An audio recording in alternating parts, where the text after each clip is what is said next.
Hello, everybody. Welcome to Silent Podcast, the place to everything but silent. I'm your host, Isaiah, and we're here to talk about week 2 of Big Brother 25. We have a pretty fun panel. First and foremost, as usual, we got Katie in the official Janelle All-Star costume. Katie, what's going on? How you I'm doing? representing the Bye Bye Bitches in this costume this week. I'm excited to be here and talk about the season for the first time. I wasn't able to make it last week, so I'm psyched to be here. All right, and then we also got Ethan, special guest. Ethan, what's going on?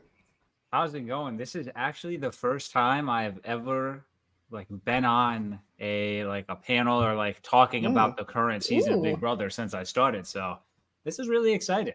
What an honor. I'm excited to talk about it. You know what? If you haven't seen Ethan's videos, if you live under a rock, make sure you check them out. Kept cranking out videos every week. But Katie, real quick, you want to tell the story of how you got the official costume from All Stars? What's going on? Do we want to tell it, or do I leave it a mystery? It's up to you. Let's just leave it a mystery. It's a mystery. It's a mystery. If you know, you know. If you know, you know. But this is the official costume. I will say that. It's Janelle's official costume from Big Brother All Stars. All right. Well, we're here to talk about everything that's transpired. Obviously, if you have been here throughout the week, Katie and Josie have been doing live feed updates and all that fun stuff. But we're going to here to talk about everything that happened last week. And today, we've gotten the iconic Felicia HOH now. You ain't seen nothing yet. You ain't seen nothing yet. we got all that stuff. So, guys, how do we feel before we even get into this week's stuff? How do we feel about last week? Obviously, crazy first impressions, all that. Ethan, what's going on in your mind with the season so far? It's just, I really do like how fluid the house is. In the sense that how often do we ever see a vote flip unanimously and then flip unanimously back? That type of gameplay is something that I feel like we've been missing for a while.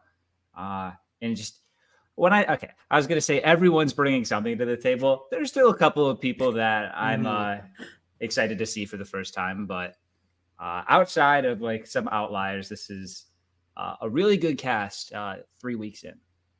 All right. How about you, Katie? Yeah, I mean, I agree. I think even the outliers, I'm at least a Bowie, for example, could make me laugh, right?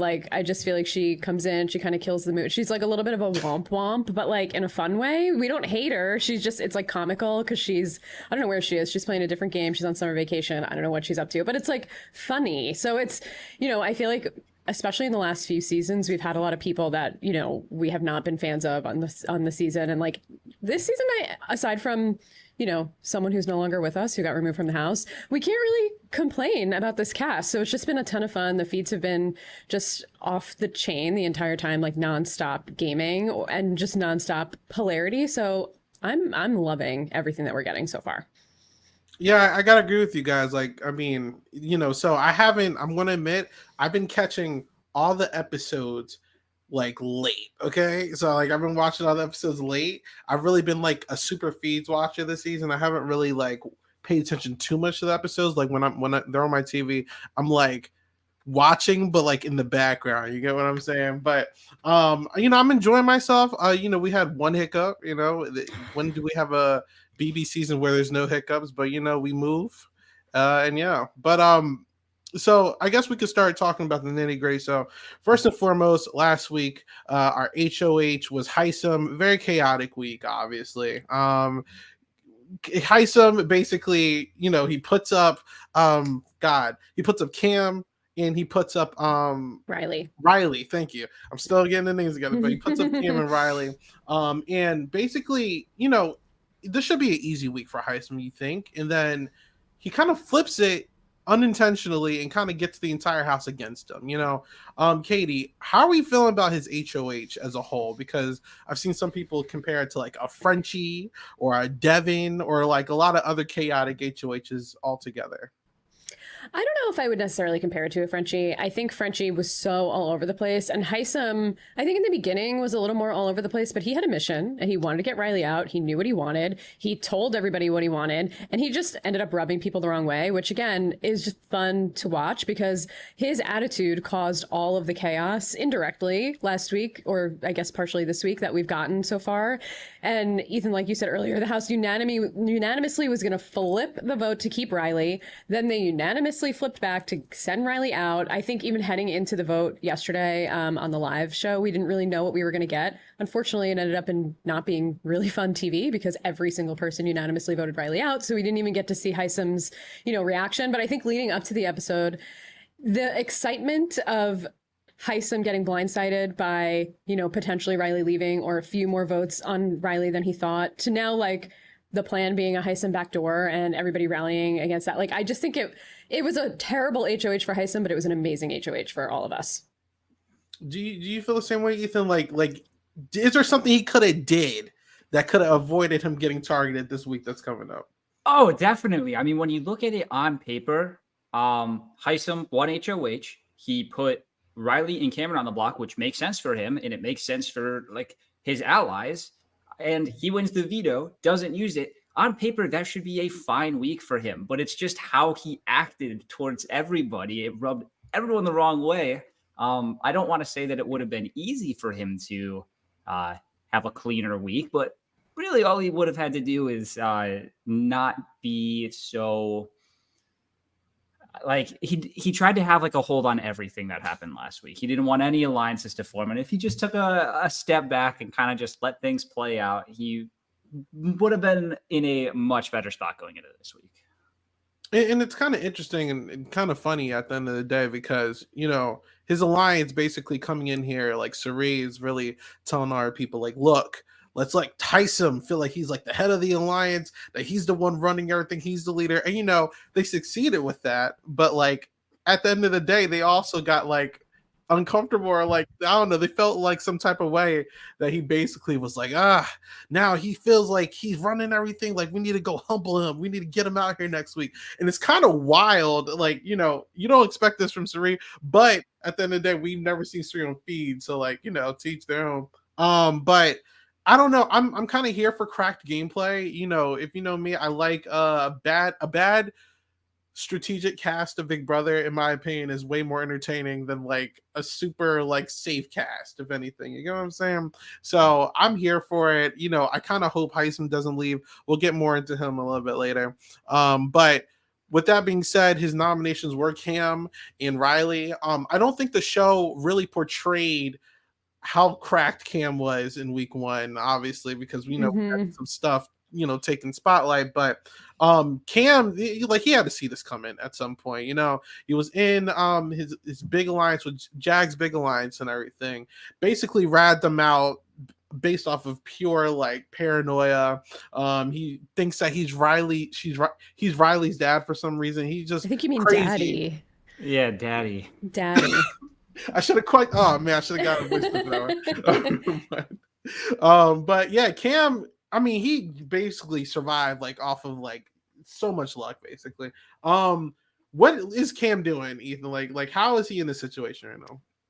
I mean, I don't know. It's so weird because he was the one that was like spilling a lot of information, and the information likely would have been spilled no matter what, especially with Jared being a part of that other side of the house. But I don't know. He kind of like shot himself in the foot. And then I think he just got really lucky this past week that he was able to sit and do mostly nothing and survive this vote that was about to flip on him.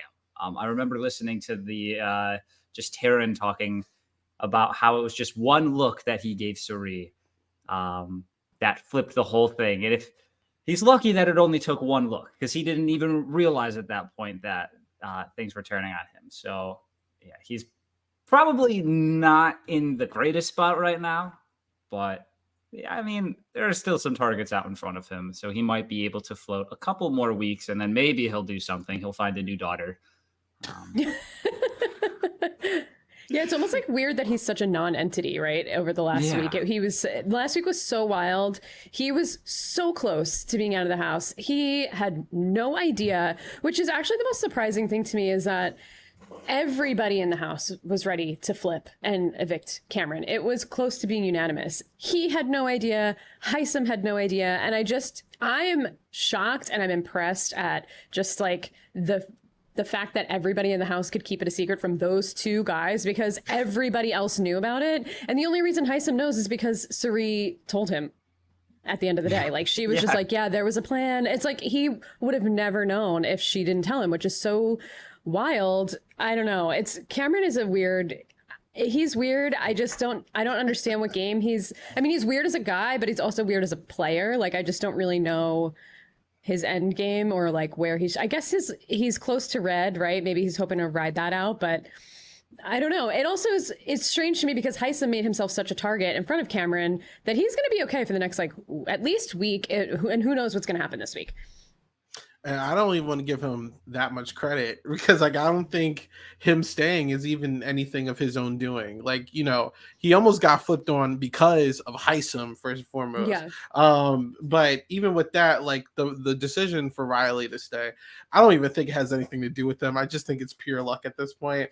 Now I will say I'm very curious to see if he survives this week. Like what's going to happen in a pressure cooker, because I feel like Cam's not going to give up that easily for some reason. Like I feel like he's going to be there for a minute. I'm going to dip into like pressure cooker predictions a little bit later, but I don't know. This guy, even though a lot of people don't like him, I also don't want to see him leave yet. Like he's cracked, man. I don't know. But Katie, I wanted to ask you, so the person who ended up leaving is Riley here. How do we feel about Riley's game as a whole? Because I feel like Riley's had so many chances this last week to stay. Siri was basically telling her what to do. Everybody was telling Riley, this is what you need to do to save yourself. And she just refused to listen, you know? And I don't know, like I personally can't feel bad for Riley. I feel like she had too many opportunities, but what's your thoughts on it?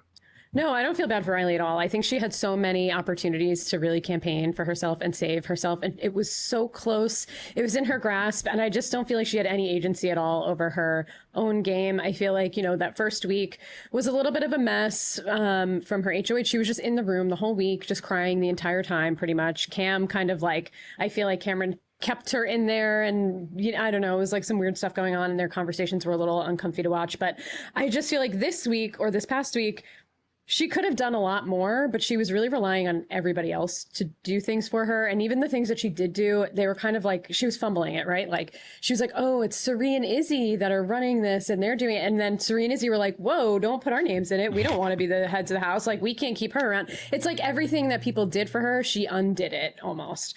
So she was really relying more on her allies than herself. And she just doesn't feel like she's cut out for the game.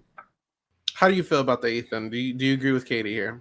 Yeah, I totally agree. And to kind of add to that last point where she might not just be meant for this game, there were so many times this week where it just seemed like she wasn't getting it. Like a lot of her arguments and stuff was like, oh, like I have so many of these numbers. Like, why don't you pull me in? I'll be able to bring in everybody else. But just the fact that she had the numbers was part of the reason that people were hesitant to keep her in the game, because she could just go back to them and she couldn't understand that. Which, like in the beginning of the week, I see if a vote flip possibly happening. I'm so for it. Like I would love to see that by Cameron. Let's save Riley. But after like 3 days of Riley kind of just, not grasping at the right straws, it made me more okay with her going home, where it's like, okay, maybe Cameron does, he's kind of uncomfortable to watch sometimes, but it's a little cracked, as Isaiah has been saying. So it's a little bit fun to watch at times. So at the end of it all, Riley, she got evicted. I wasn't that upset that it happened. And I don't know, I wish her the best. It is what it is. Joseph said it perfectly in the chat. She couldn't cross the finish line when the feeds went down. So, it is what it is. But shameless plug here for anybody who is curious about anything with Riley, because I totally forgot to bring this up at the beginning. But if you have any questions you would like to ask Riley, any suggestions or anything, make sure you check us out on Patreon, because we will take y'all questions. We're talking to her on Monday. So make sure you guys subscribe, comment, like, and also join the Patreon if you have any questions for Riley or any future Eliminated House guests. But continuing on. So obviously Riley's out of here. Lastly, before we actually get into like this week's stuff, I want to talk a little bit about the structures within the house. First and foremost, there's so many alliances right now. I guess we can talk about the professors. I know there's like alliances within alliances over here, but like the main conglomerate is the professors here. Ethan, how do we feel about Siri? Because she has main character syndrome right now. How do we feel about Siri right now and her positioning within the house?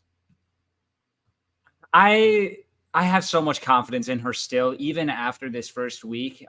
Yeah, it's not the cleanest gameplay, trying to flip the whole house and then flipping it back, but she is sitting almost unscathed right now after flipping the house twice, basically, and that is extremely impressive. I feel like she is just, no one is targeting her, even though people are talking about how Siri is like in power, how Siri and Felicia, like, you gotta get those numbers. They're kind of like in charge, and they're just not going for it. It's kind of crazy. But I'm so confident. Like, if she was able to get out of this last week without even like a little nick on her, then she's gonna do really, really, really well.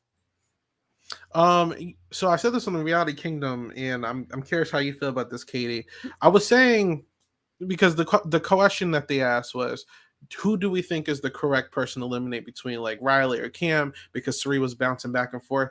I personally said that I didn't think there was a correct move there. And she could really do whatever she wants, because one, so early. B, Ceri's in power at the point where, like, if anyone wanted to do something, they can't really do anything about it. She has so many people around her. In 3, I just think that even though Ceri's coming in here as like the super strategist from like the Traders and Survivor and everything, she's still a newbie. And I think that since we haven't seen someone like Siri play this game before, I feel like this is also most like a room for evolution.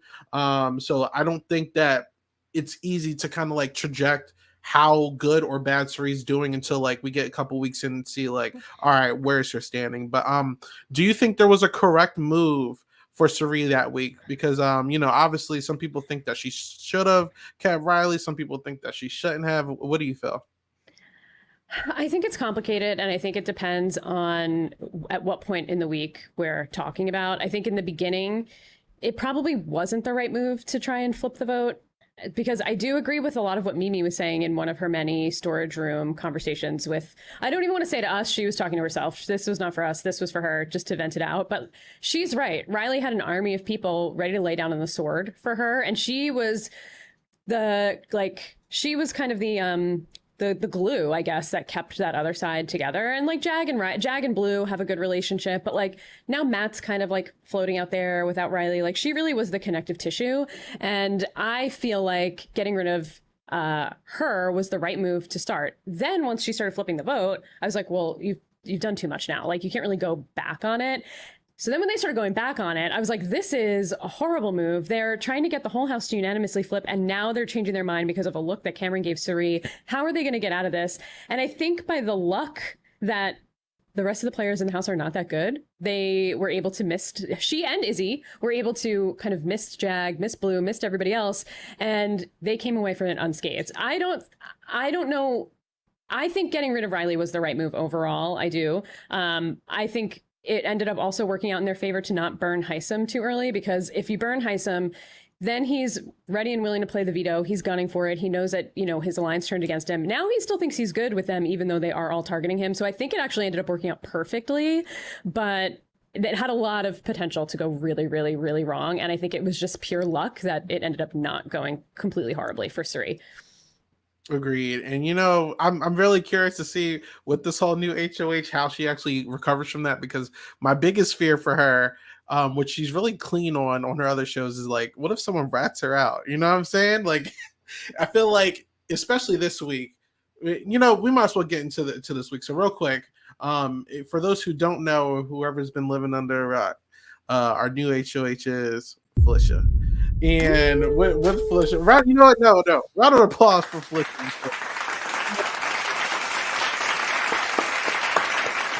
We needed this Felicia HOH desperately, but with that, she's coming in with the plan that she wants to backdoor Heisum, and that's cool. That's awesome. I'm not sure if the noms have been locked in. Do you guys know spoiler alert? Jag and Cameron are the noms. Jag and Cameron. The feed just came back a little while ago. All right. Well, Jag and Cameron are our noms, and that's interesting and all, because right now they're not really the main targets. Right now they want to backdoor Heisum, which, okay, like, a lot of people want him out because of like things he's said or how cocky he's getting. I personally don't think it's the right move right now because he's so loyal to their side. But I also understand like the human side of like not wanting to live with somebody, So my worst fear is if this guy wins veto, gets picked for veto, wins it, and then someone like Cam or Jag runs to him and tells him what happened last week, it's going to be hell. But I don't know. Is this a good week for Felicia to win HOH, Ethan, or is this going to like completely crash and burn? See, that's so tough because I had just made a video talking about how important the third HOH is to win. Looking throughout the entirety of Big Brother history, there's a pattern where the player that wins the third HOH does really well. And because of that, or like a reason for that is week 3 is typically when the house kind of finally solidifies. There's not like that getting to know you atmosphere anymore. And Felicia winning this week, I think, would be really good, but I don't think that she should target Heisum. I agree that that's probably not the right move, especially like even if you're just looking at the big pillars of like reasonings. He's a shield in front of you. He's really good at competitions and will win them. It will benefit your side. And by taking him out, you're doing the dirty work for the other side. Like if a big part of this whole week 2 decision on who to keep was based off of, is Cameron going to go for Heisum? Is Riley going to go for Heisum? It seems like the other side was already going to go for Heisum. So in a way, you're also kind of doing their work for them when you could be using this to get somebody like Jag or Blue out. With that being said, Jag is on the block. I don't think that this week is by any means a wash already. We're 1 day in. The veto hasn't been played. So I think there are so many different ways that Felicia can pivot this to really benefit her. But I just think that if it kind of goes all according to plan, Heisum doesn't win veto, Heisum gets backdoored, it's probably not the best for her in the long term, but there is that human element that you need to factor in. How are you feeling about it, Katie? Because, just to bring up Jag, obviously there's a new sub-alliance, which is like, someone can tell me if I'm wrong, doesn't it have like Jag, Blue, Siri, Izzy? Am I missing someone else? There's one more? They keep talking about a 7. I haven't been fully caught up today, so I don't know who's completely part of it, but I don't know if it's a real 7 or if it's just like for everybody kind of just putting that on display for now, just for appearances. Crossroads. Okay, yeah, I don't know who's actually in Crossroads. I haven't been fully caught up today, but I agree, Ethan, totally with what you're saying. I also agree that it's too early for Heisum to be the target. I think getting him out before jury makes sense because I think he would truly be a very bitter juror and you probably don't want him on there, especially if you're the reason for his eviction. But for now, he is the only other person at this point left in the house who's won a competition. Riley's gone. And Felicia won this, which was a crapshoot, but no one else has won anything. So we really don't know. I mean, I guess that's a good sign, right? It means no one else is a comp beast. But once he leaves, then it kind of opens up the door for anybody to take these competitions. And then I think that's where things get dicey. Right now, at least, Heisum is loyal to the professor. So like, you may as well keep him around until... I think I don't know. And now I'm like second guessing everything I'm saying because it is like, you know, if he is a comp beast, maybe you take this opportunity to get him out if he doesn't play veto. But I just don't think they should lock in on this target and play the rest of the week by ear and see how it goes because, like, who knows what happens in a cam HOH? Does anybody know what happens in a cam HOH? I don't know. So that would be reason for me to at least want to get him out. We already know what Heisum's going to do. He's not going to target you, Felicia. He's not going to target Siri. He's not going to target Izzy. I don't really know who he would target now that Riley's at Matt, probably Matt and Jag. It sounded like were the noms he was pushing. So, like, let him do that work for you, get them out, and then target him when you get the opportunity. The opportunity will come, especially if he wins another HOH. Like, let's just pump the brakes a little bit and, like, stop drinking all, like, the backdoor Kool-Aid. Although I do love a backdoor, don't get me wrong. And I think him leaving this week, if it does go through, is going to be incredible television, especially if it's a blind side. Well, I guess it like, will be, right? oh my god, like this cast is so messy, man. I'm so afraid of what the aftermath is after Vito's played. If he's not picked, it's over. Like that's literally it. It's over. Someone's gonna go home. That like I feel like that it. Unless they come to their senses, like he's gonna go home, right? I don't know what the hell like we're in for because imagine fresh after a blind side or like let's say Heisum ends up not even going on the block, and then in a desperate attempt, like Jag or Cam go to him and tell him everything that they know.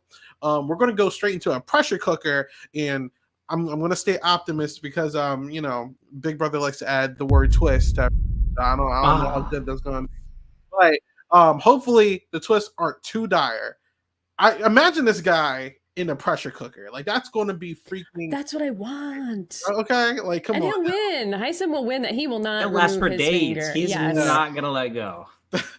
And I feel like I'm starting to feel like the reason Big Brother hasn't done this challenge in a long time because I'm starting to think that they just don't like staying up all night. I'm starting to get that now. And that's why the word twist, like I think they really want this to end quickly. They do not want this to be a whole night thing. But I don't care. I need it. So if I'm not going to have Felicia in the box, I'm gonna need Heisum in the box. So I hope he doesn't leave. But I also don't want Cam to leave. But I don't want Jag to leave either. So I think we're going to take a big L regardless this week. But I don't know, man. Like I think we're about to be in for a really crazy week next challenge. But the funny thing is, Heisum was on the feeds earlier saying like, I don't want to be picked for veto. I just want a chill week. I don't even want to play. And I'm like, oh my god, stop! Don't say that. So don't put it into the universe. Yeah. Famous last words, man. That's horrible. So I mean, real quick, I'm shocked that we're getting the pressure cooker back. I'm very excited. I'm saying, I'm being a little safe because they put the word twist in there, and I feel like they're gonna have some Scareverse twist where they're like, oh, someone has to let go because of X, Y, and Z. Like I just feel like Big Brother is gonna find a way to mess this up. They always do, but let's just assume that the twist isn't anything crazy. Maybe it has something to do with the prizes. Maybe it's like the challenge where if you're the first to let go, you have to get the veto and then you can swap it for a reward or something. Let's stay optimistic. Who do we think is going to win this pressure cooker out of everybody left in the cast? I'll put them on the screen for you guys, and we can have our early predictions. Ethan, you could go first. Let me get great. There's no right or wrong answers here. It's tough because like you want someone that's going to dig deep, that's going to be really gritty. And although it's like Heisum is the only person where if I'm looking at everybody where I'm like, I would bet all of my money on him if I had to put it all on there. But there's a more than likely chance that Heisum is not going to be there. And then I look at everybody else. I don't like, is Izzy like, is she gonna like, I don't know. Is she gonna be standing there? Is she gonna tire herself out by just having all these chaotic thoughts?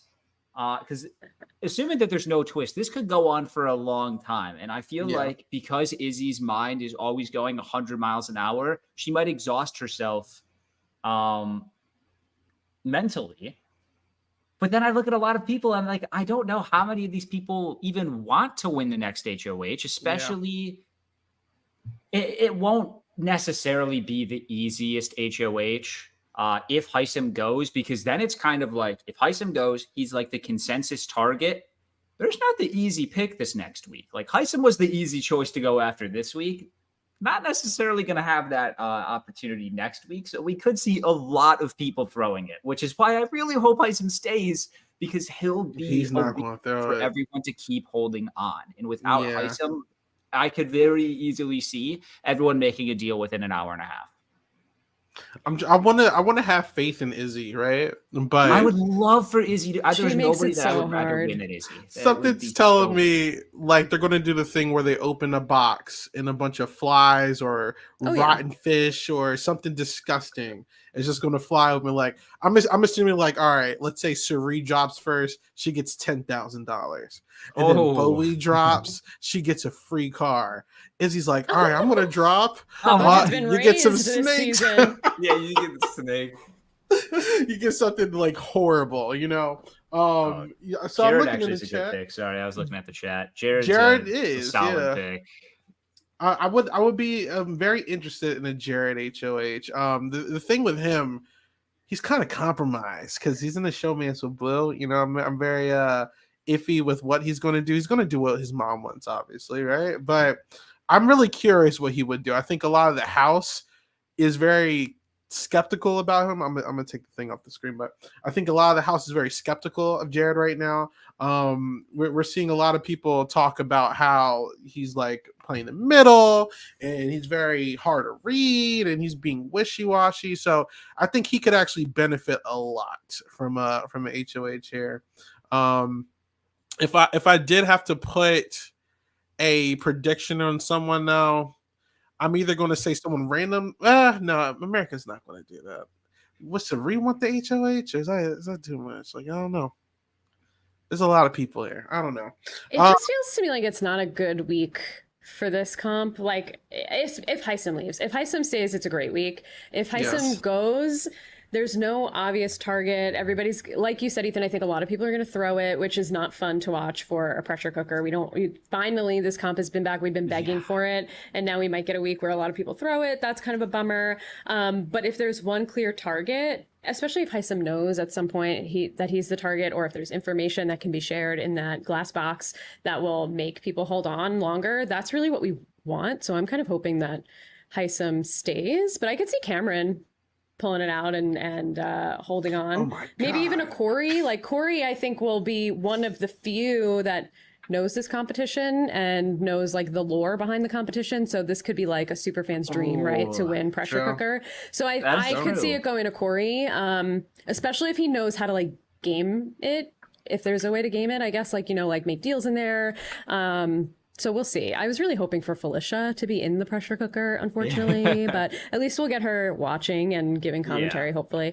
I think the scary twist, what I'm hoping, you know, sometimes Big Brother says like, oh, it's going to be scary. And then it just has like a ghost in the background, something stupid. Like, I'm hoping that it'll just be like, oh, we're dropping gross stuff on you. And like, it won't actually interfere with You're giving them too much credit, Katie. Way too much credit. I just think they're lazy, Isaiah. That's what I'm thinking. And they're too lazy to like make it totally different. I think it's just going to be I don't like, know. Putting someone in a robot to walk around a house or talking behind a memory wall. Yeah, I don't know.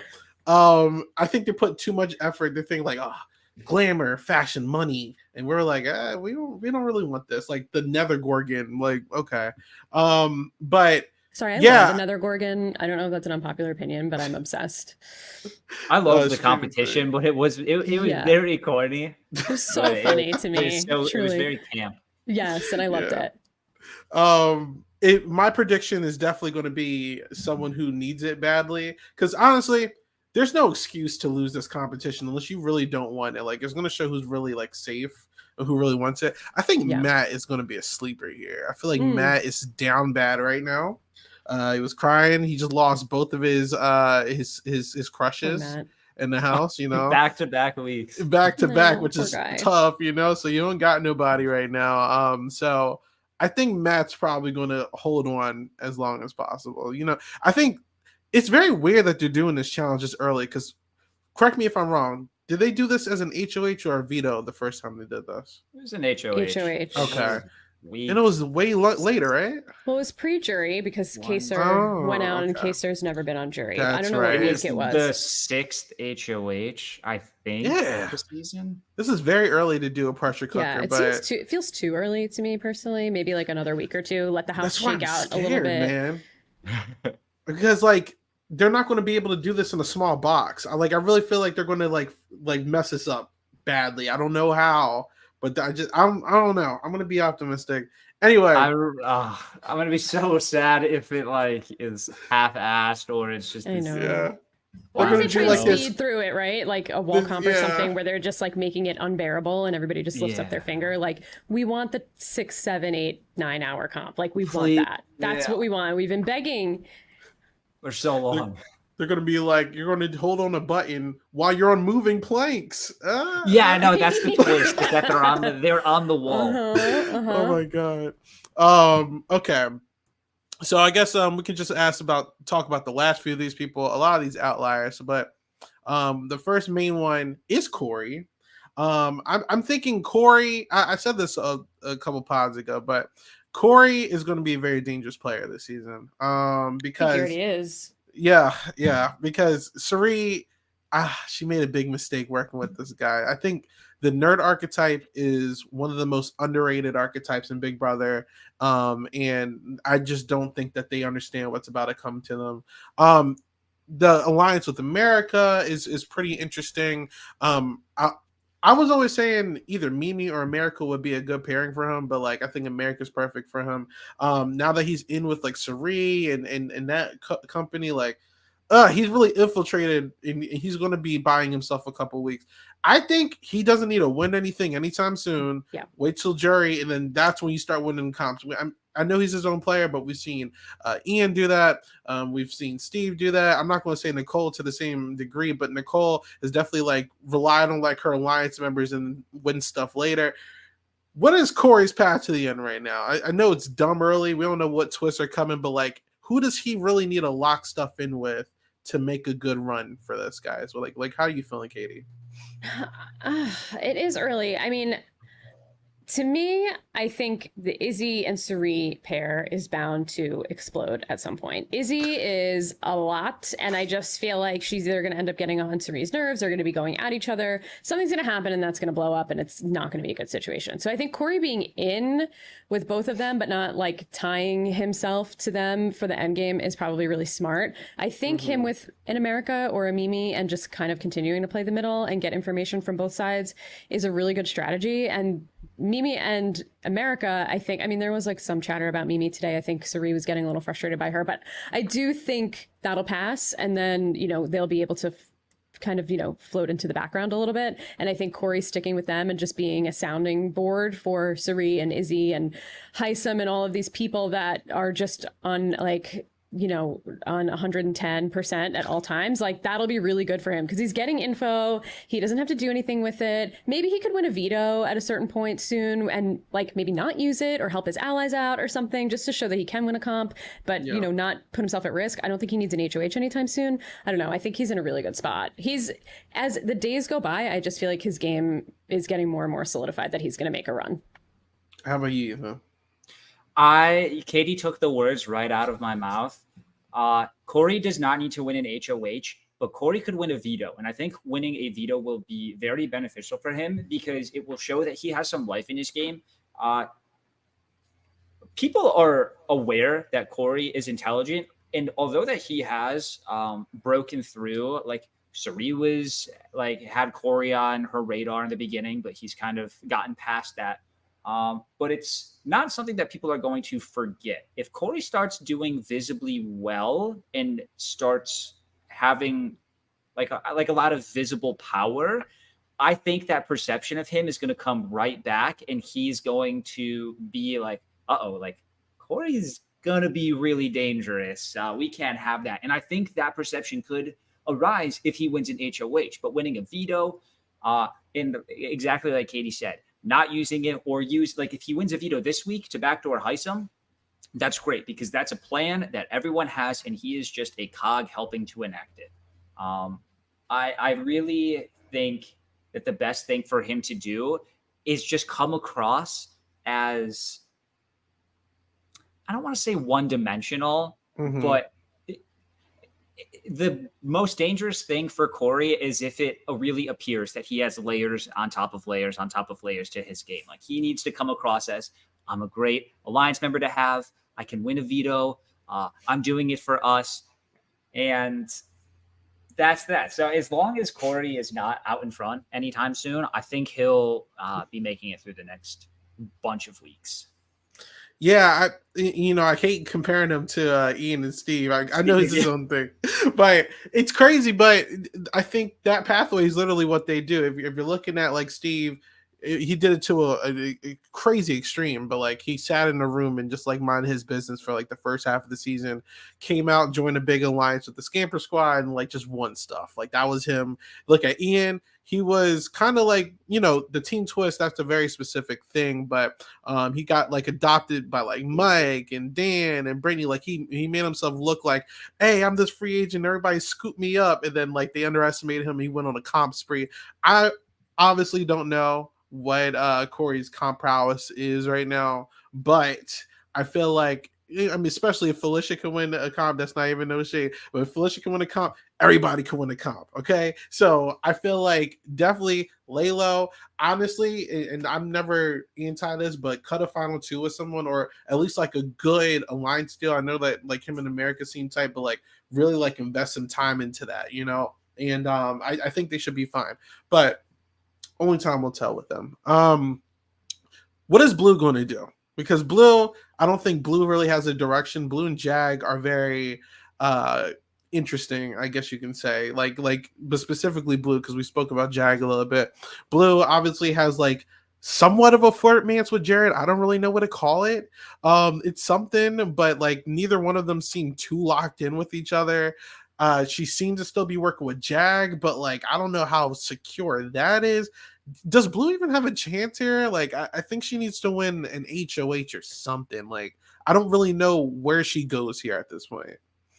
I don't know how locked in Blue is with Jared. This whole situation is like a little cringe. If you have seen any of it play out on the feeds, it's like, it's not even enjoyable to watch a little bit, but Jared needs to get it together, clean that shit up, like Siri would say. I think what I would actually like to see from Blue, and maybe this is just like the chaos in me, is like I want to see her blow up what was going on last week and just like throw a match to the other side of the house to try and secure something for her and Jag, because her and Jag are kind of out on their own. It seems like it's the two of them. They're not super self-aware with what's going on. I think they think they're in a better position than they actually are.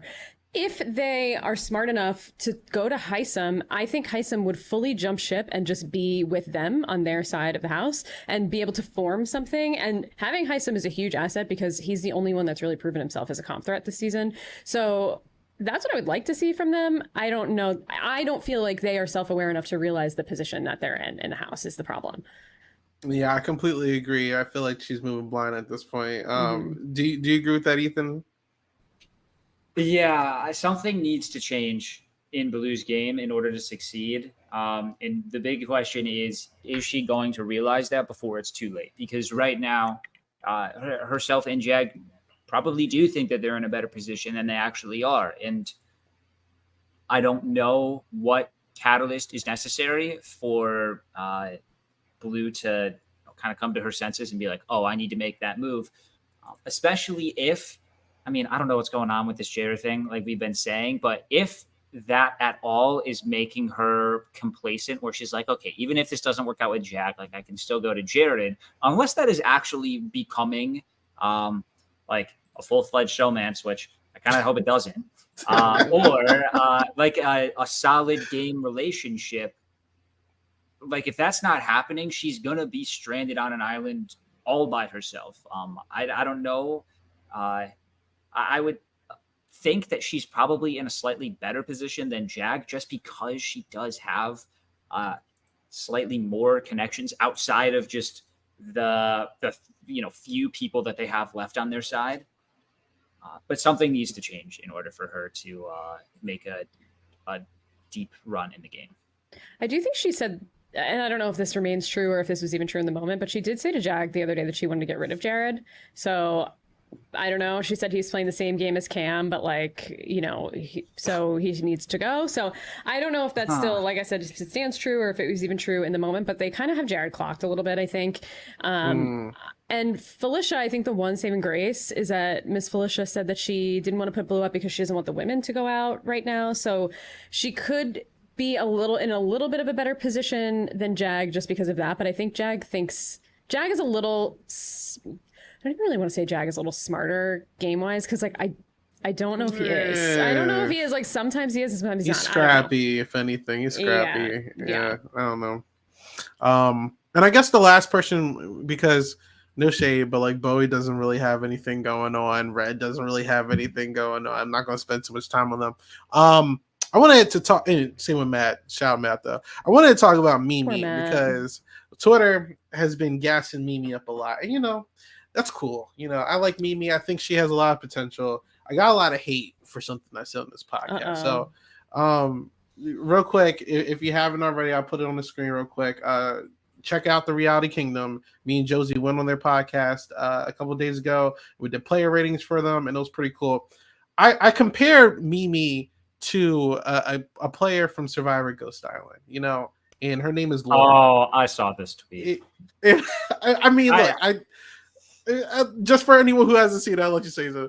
For anyone who hasn't seen it, Laurel basically is a player who she paired up with this dynamic duo who ran the entire season. I'm not going to spoil it for anyone. You got to go watch it. But she basically had the correct read in the confessional. Like every episode, always said what she needs to do and just didn't do it. You know what I'm saying? And I'm seeing a little bit of that from Mimi. It is very early, so I'm not saying that she's locked into this, but I'm seeing Mimi a lot getting these combos, like fake agree with them, even though she's like, I don't know, but I'll do if you guys want to do it. And then she complains in the storage room for like an hour or something, And I'm all for game awareness, but if you're not going to do anything with it, it's not going to be good. Like I think Tommy Bracco was like a big person that did this. Like he always knew what the optimal move was, and he just like stayed so passive that he let his people go. And then when he was ready to make a move, he had like no numbers. You get what I'm saying? So I'm afraid Mimi is just like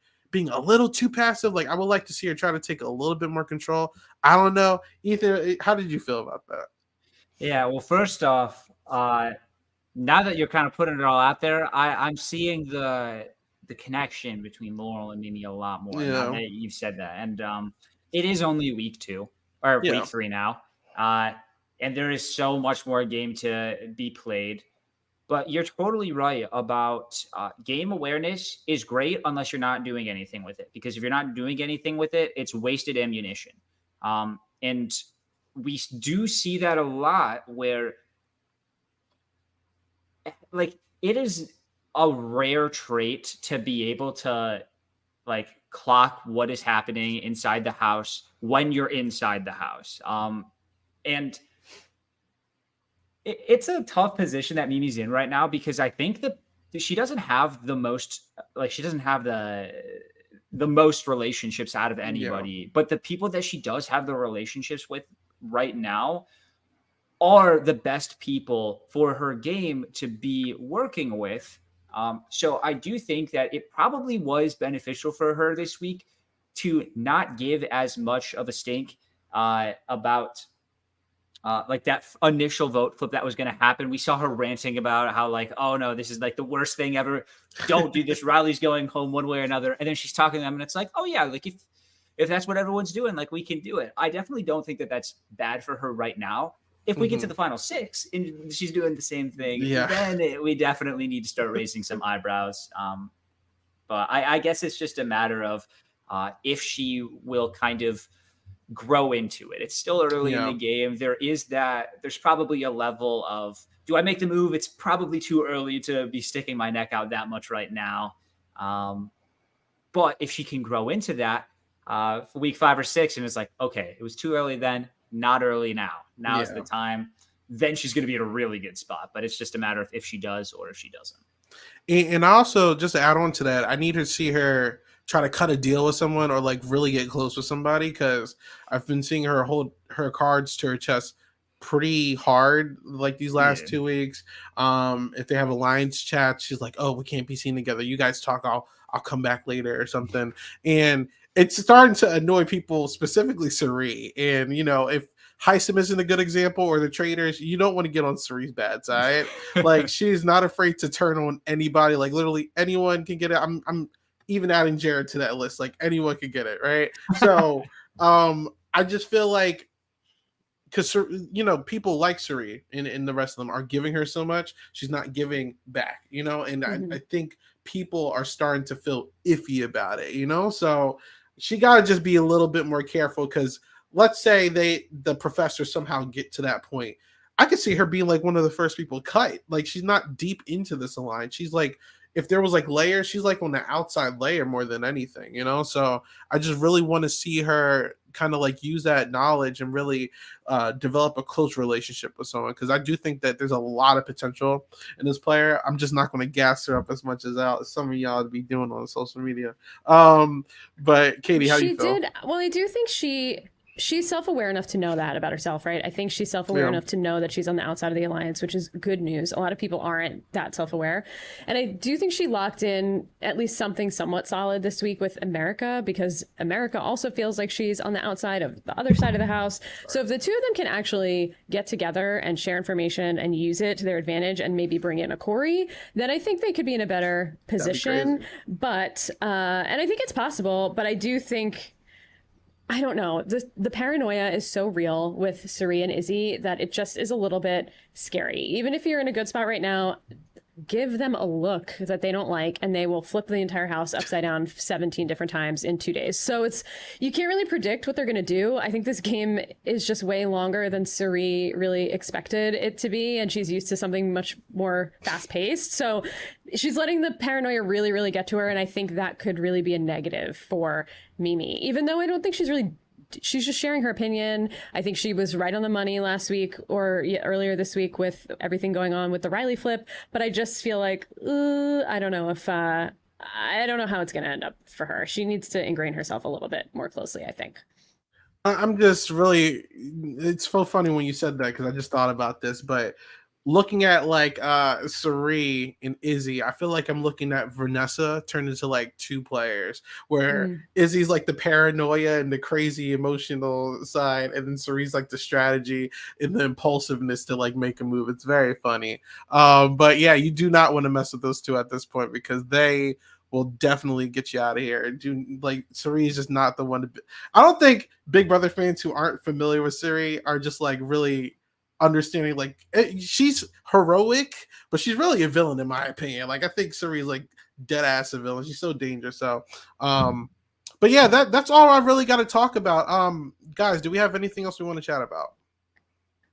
I just want to give a shout out to poor Matt. I just feel so bad for the guy. Like, he's in the Hamnut room crying. He lost his two friends. The comps are clearly just not built for him. The show is, and the editors and the feeds, everything has just been a mess over the last week. This PR article that came out was not a good look. I just really feel for him, and I just hope he gets a lot of support eventually when he gets out of the house. I think he will. He just seems like a really nice guy, and I just feel for him. So maybe the game's not for him, but I don't know. It's just a bummer to watch what he's going through in the house.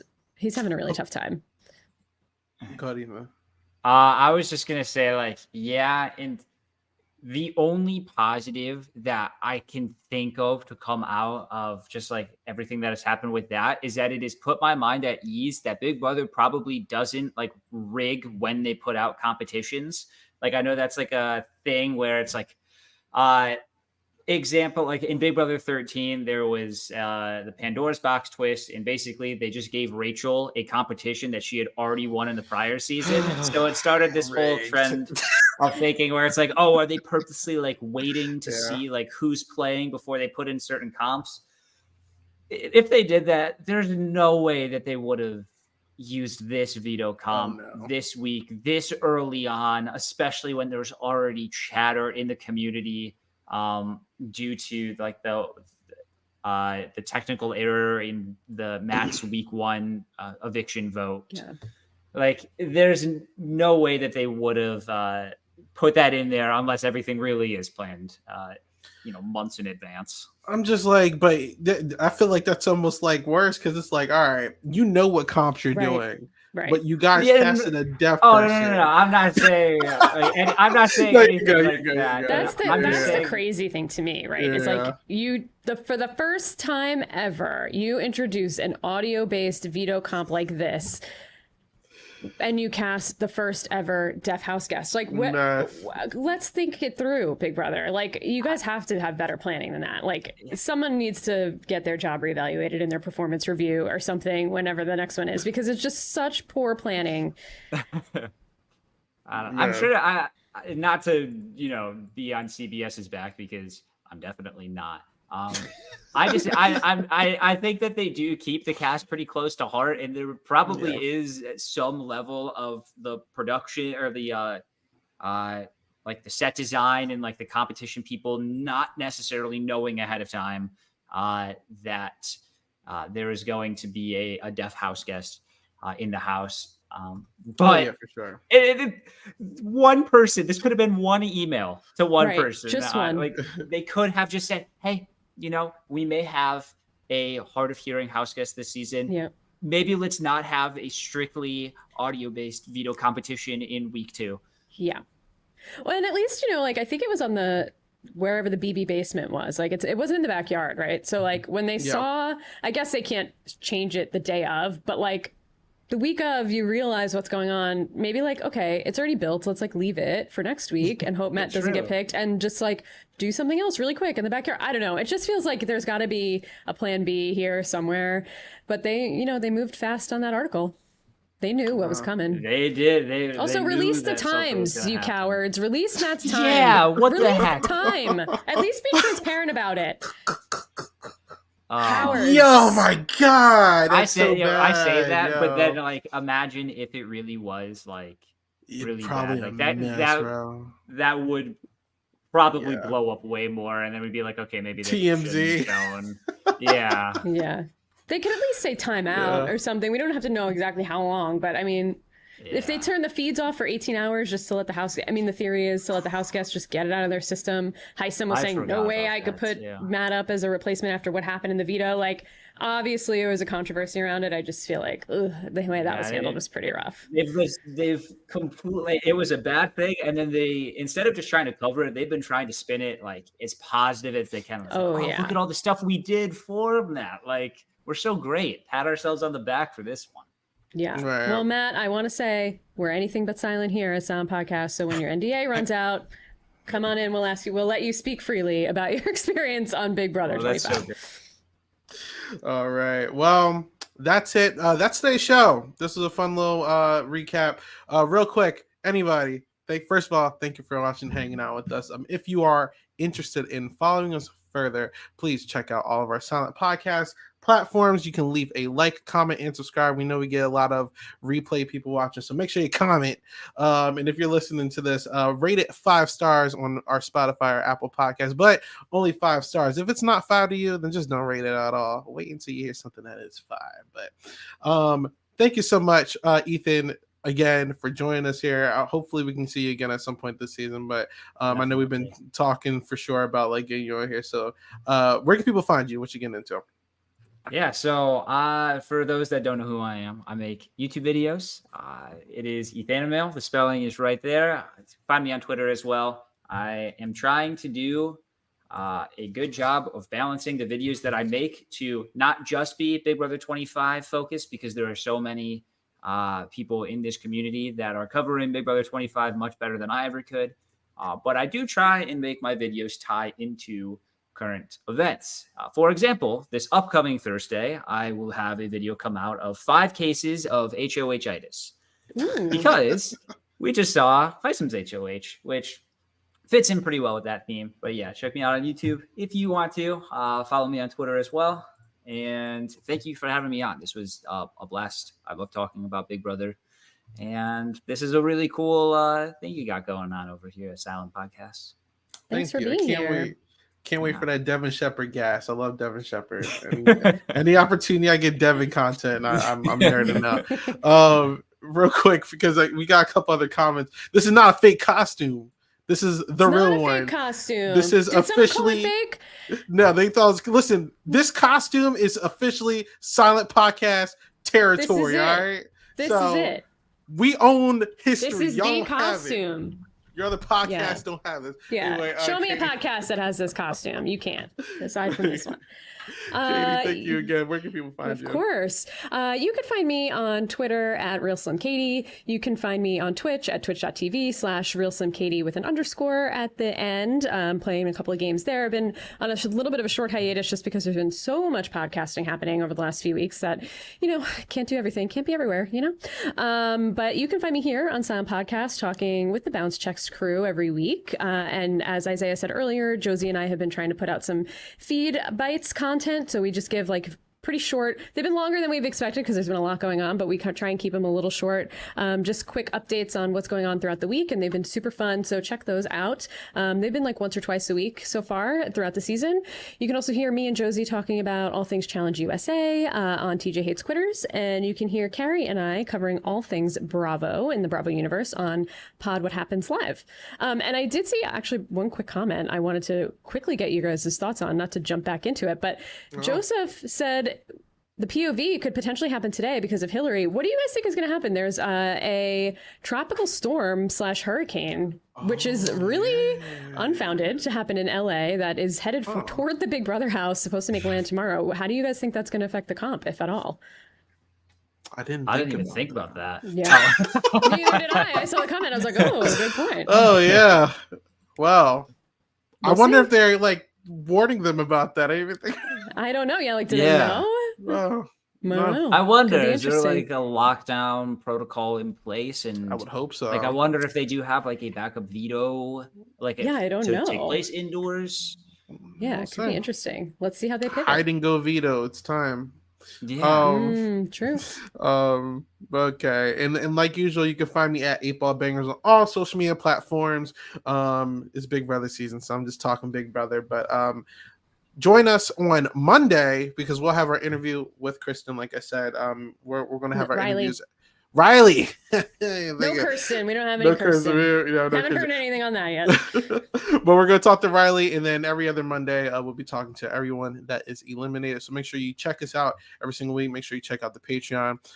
And for those who are Survivor Philadelphia fans, last season we start filming in a couple of weeks, so the Survivor Philly 3 is coming soon. That's going to be very fun. But yes, until next week, have a good one. Bye. Bye, bitches. Bye.